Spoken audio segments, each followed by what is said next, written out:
Өзге тілдің бәрін біл, өз тіліңді құрметте. Ендеше балалар, сабағымыз осымен аяқталды. Сау болыңыздар.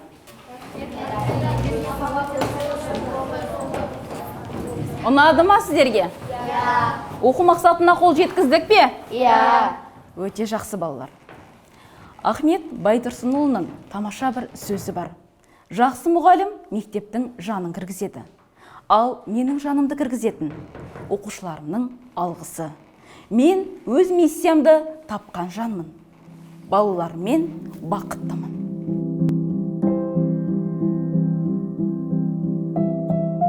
Мен 19 жасымнан бері ұстаздық қызметті атқарып келемін. Өзіміздің Тараз қаласындағы Абай атындағы Жамбыл гуманитарлық колледжін қазақ тілі мен әдебиеті мамандығын үздік аяқтағаннан кейін өзімнің түлеп ұшқан мектебіме қайта оралдым. Ауыл балаларына сапалы біліммен қамтамасыз ету менің ең бастапқы мақсатым еді. Өйткені олардың сапалы білім алса, өмір жолдары да айқын болмақ. Одан кейін білімімді Тараз қаласындағы ұстаздар дайындайтын Қарашаңырақ Тараз мемлекеттік педагогикалық институтында жалғасты. Ал қазіргі таңда өзіміздің Шерхан Мұртаза атындағы Тараз халықаралық инновациялық институтында магистратура білім беру бағдарламасы бойынша осы мамандығым бойынша білім алудамын. Өзіміздің осы мектепте көптеген шәкірттерім бар, әлі де түрлі байқауларға қатысып жүрген Абай оқулары, Мағжан оқулары, Мұқағали оқулары, ғылыми жобалар, пәндік олимпиадалар. Сол байқауларға қатыса отыра, шәкірттерімнің әр жеткен жетістігі ата-ана ғана емес, пән мұғалімдері ғана емес, аудан, облыс мақтаныштары. Өйткені олардың тек пәндік білімге ғана қызығушылығы емес, өмірге осы мектептен ұшқаннан кейін қандай дағды, бойында қандай іскерлік, қандай адаммен қарым-қатынас жасау керектігінде толық біз соны үйретуде бастапқы мақсат етіп қойғанбыз. Әр сабақтан көрініс табуы ол заңдылық деп ойлаймын. Өйткені әр педагогтың миссиясы осы болуы шарт. Өзімнің шәкірттерімді тәрбиелеуде ең үлкен жетістікке жеткендері де бар. Өйткені олардың қазіргі таңдағы қызмет жолдары әртүрлі.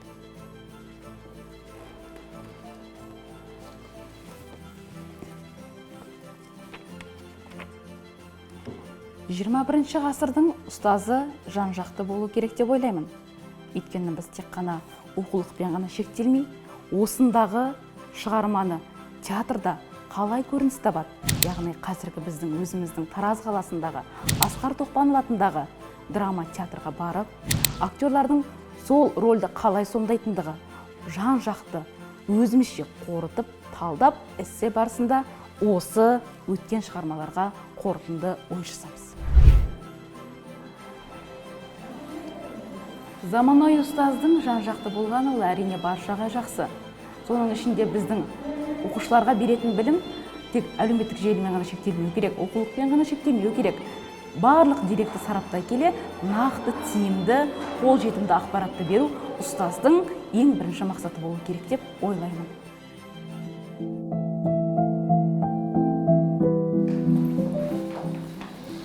Ендеше балалар, үйге аман-есен жетіп алайық. Ыстық ықылас, шынайы махаббатпен жасалған жұмыс әрдайым өз жемісін бермек. Сау болыңдар.